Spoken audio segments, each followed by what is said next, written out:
Ladies and gentlemen, I'm Elijah. I'm here at the Sac Academy. We're together with Tanya. Yeah, hi. So we're located in Gold River, next to Rancho Cordova, Sacramento pretty much. And this is an audio studio and Recording school. So we record, mix, master, and do music production, and that's what we teach here. So welcome. let's go. So you guys are working with the legendary Robert Honablue. Honablue. Yeah. Tell me, he's been in business since Barbra Streisand. 50 years. Whew. This is a legend. We're gonna see the awards and how do you call these? Platinum record. Platinum awards. records. Yeah, I'm not in the business as much as she is. So we're gonna see the experts that work in this academy. So welcome. Sweet And 16. let's enjoy. Come on in. So, Here Tanya, are the Platinum records. tell us some that we recognize. Led Zeppelin. Led Zeppelin is a big one. Miles Davis, this is one of his albums. Dave Brubeck, really, really big. Also, this is a picture of Dave Brubeck right here.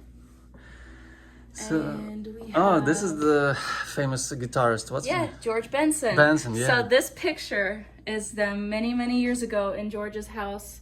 And then this is them together like 20 years after this picture was taken. And he's holding that right there. It's beautiful. In his picture, yeah. Sledge Sisters. Sledge. They were here just like a month ago. Yes. You were recording something with them. Yeah, so we recorded with Debbie. We recorded 2 Christmas songs and then 2 jazz songs. And the Christmas songs are coming out this week. Everybody knows this song. Yeah. All right, these are my favorite people from Yes. Oasis. This is the guy that wrote the Christmas songs. His name is Kenny. So he wrote Good Old Fashioned Christmas and one more Christmas song that's going to be coming out this week with Debbie. And I sang with her actually too. This is awesome. Who are these? And that's George. That's like a whole wall of George. And then this is a famous producer, Tio Macero. He worked together with Robert. And then this up here is the Sugar Plum Band. They're a local band that we like to work with. They write their own music and songs. So. This is great. So we're gonna meet Robert right now. This is the office. This is my office. You just opened just like a month or 2 ago. Yeah. So this is what you guys do, right? So you teach people engineering and producing. Yes. We had good experience. We're both sing in an Oasis chamber choir, and for the last couple of years we've been recorded by the studio, and we had awesome results. It feels like, it doesn't feel like, it is super professional quality. Same quality like Barbra Streisand, all those famous musicians. We are, because we recorded with the professionals. So that's my feedback. And you teach students, right? Yes. And these are the. Can you read over? Yeah, these sure. things? So they learn how to record with a console, and we'll see what that is in a few minutes. And then they learn how to mic musical instruments, things like drums, violins, and other things like that. And they get hands-on recording, mixing, mastering. And then for producing, a big thing producers do is they actually work with beat makers. They can make their own beats, but they can also hire out. So a beat maker is not the same thing as a producer, but they're 2 different people, 2 wonderful jobs, but sometimes they're the same, sometimes they are not. And then you learn how to work with singers, you learn how to find and nurture talent, and you learn how to budget, because that's a big thing, and do a lot of paperwork. Awesome. All right, and We can walk in here because this is the mastering suite, and this is where the song finally goes to. So it goes here. Robert uses his many tools that you see on here to make sure that the song is polished and radio ready. wow. So this is the magic room. Oh, this is signed. Yeah, signed from Debbie. I have one too, actually. Sister Sledge Sisters, right? Sister Sledge. That's right. Okay, this is recruiter. Your name is? Hi, I'm Jenna from Sac Academy. I'm the student recruiter here, and this is a day in the life. I'm on my computer plugging away, so. So, if you'll be reached out your school or your counselor will be reached by the sweet lady, Yes. you know where she is and what she represents. This is awesome. Yeah, now this is the control room. And this is where Robert and I sit, and he is actually working on a little project right now. But Howdy, Robert. This is the star we just saw. yeah, we were talking about. So this is the legend. You're working right now on something. I see analog, I see digital, and you mix it all together. All together. Since how old were you when you started this industry? Probably about 19. And to this day, this is your passion. That's all I do. Which college did you attend? I attended Central Central what? High School. Oh, no college at all. Really? Right out of high school into CBS. And you recorded all these stars. All these stars.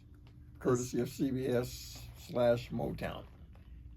This is great. And you had studios in In New York, LA, New Mexico, Massachusetts. South Carolina, Massachusetts, New Jersey, and I think that's about it. Wow. Do you remember how many songs went through you? Do Oh, you have any statistics? thousands. And what are the some of the faces, some of the people, artists that really stood out to you and you really liked them? Probably, I'm gonna have to start with Dave Brubeck for one, because that's what got me started in the business, and that's the man that I always wanted to work with. And not only did I work with him, but I became very good friends with him up until his death. Barbra Streisand, good pop artist.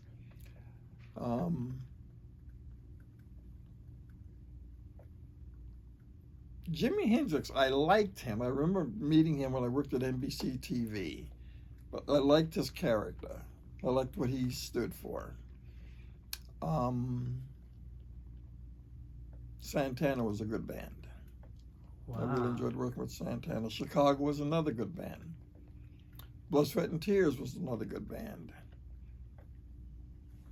So you're making me dig my brain, and George Benson. of course, George Benson. You were working on, or did you already finish the recent project with George Benson? So we worked on one project with him recently. It's actually, they're finishing up. It's coming out in February, but George flew me out to Arizona to work with him, and he flew out Robert to work with him too. And it's called Dreams Do Come True. It's coming out in February, and we are also getting ready to do another project with him, but that is going to be TBD, so to be determined as to when that's going to come out. That's awesome. So when students come here hungry to learn, hungry to do future stars, to record Taylor Swift and Justin Bieber's, they sit with you and learn how to do all this stuff. They do. How long does it take to learn what you learned? I try not to put a time frame on it, because my thing is, when you come here to learn, if I feel that at the end of the course you haven't really grasped it all, I'll keep you on for another week or two to make sure that you have. What's the standard program? So our two programs we have for engineering and for producing, they're a semester long, so that's the standard time frame. So if you start in January, this coming January, you will finish in May. And then if you start in our summer program, you'll start in June and you'll finish in August. And then next fall, or this fall actually, we have students that are learning with us. You start in September and you end in December.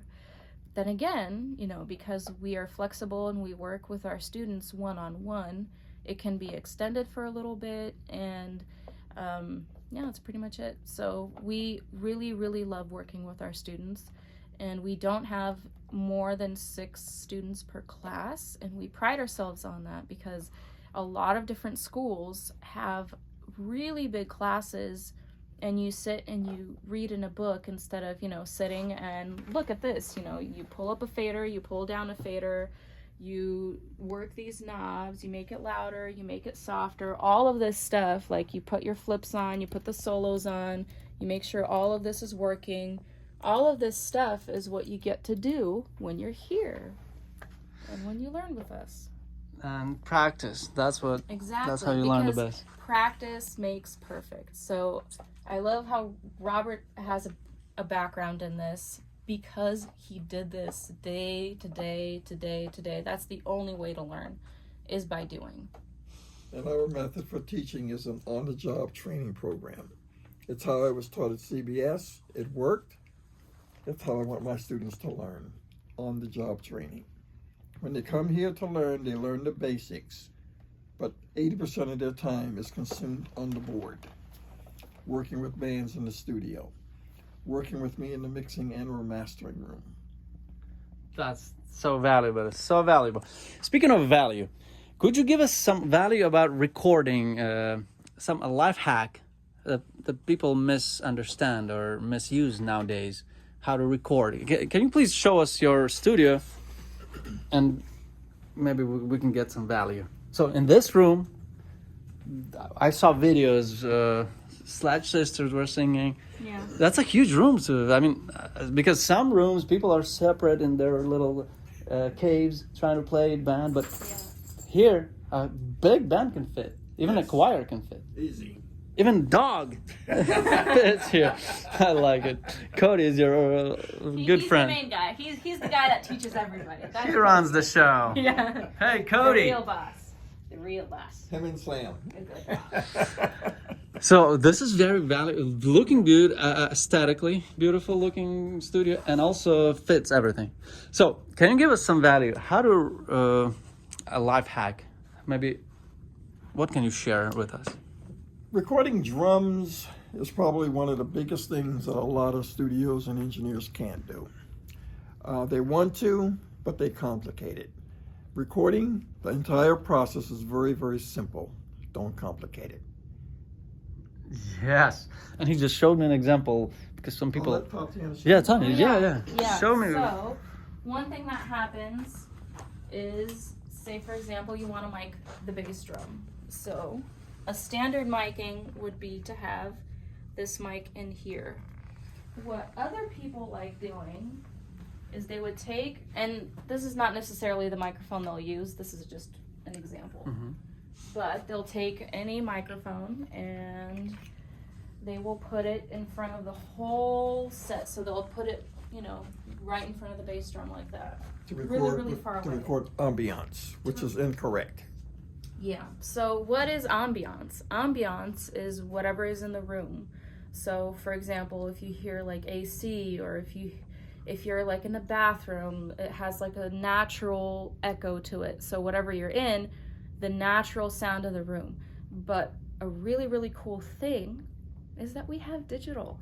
So what happens is you want to record it dry, so that way when you mix, you can do whatever you want with it. You create the ambiance later on. Exactly. So if you want a big concert hall for just the bass drum, you got it. If you want a small, medium, or a larger kind of room, you have that, because that is the beauty of recording stuff dry. So that's what you want to do. You want to record it dry, and then afterwards add whatever effects that you want. That's so valuable. Don't overcomplicate. This is so simple truth, but some people just overcomplicate it to make it even better, but you're making it worse. They read too much. Yeah, and they don't go to Sac Academy. Exactly. And so many of these tips and hacks you will learn and come. So you passing your school, what can people do eventually, receiving your certificate or diploma or whatever? So these are certificate programs. And one of the things, because we're located in Sacramento, that I like talking about is live sound. And yes, live sound and recording in a studio are two completely different things. But I can say that if you learn recording first and then you go into live sound, it's going to be easier for you to do live sound. If you start first by learning live sound and then going into recording, it's going to be much more difficult. So I say, if you want to do live sound, if you are a churchgoer, if you want to be a part of the church audio team or church audio teams out there, if you want more young people to expand your ministry and to really involve people, because young people are the future of any church or any organization, so you want young people on your team. Then start by going to this program, and then they'll be able to run your board. They will do that, and we have that's happened for Robert too. And as a musician, I just want to emphasize how valuable is it to have somebody who understands the board, who feels the sound, knows how to mix everything. Because when it's not mixed, it's a chaos. So please invest in your live sound person. Yeah. That's my cry for everybody, especially churches. So you guys, this was an awesome tour, and very random. You didn't expect it, but I'm glad we saw it. We showed it to the world. If you know this will be valuable to somebody who's interested in learning mixing, recording sound, live sound, and producing, Yes. this is the place. And under this video, you will be able to find it, connect with them, and learn with them. So blessings to you. Glad to see you. And the Cody, the most important dog in town. This was Elijah Koryfan and Sacramento Academy. See you soon. Learn to be the best.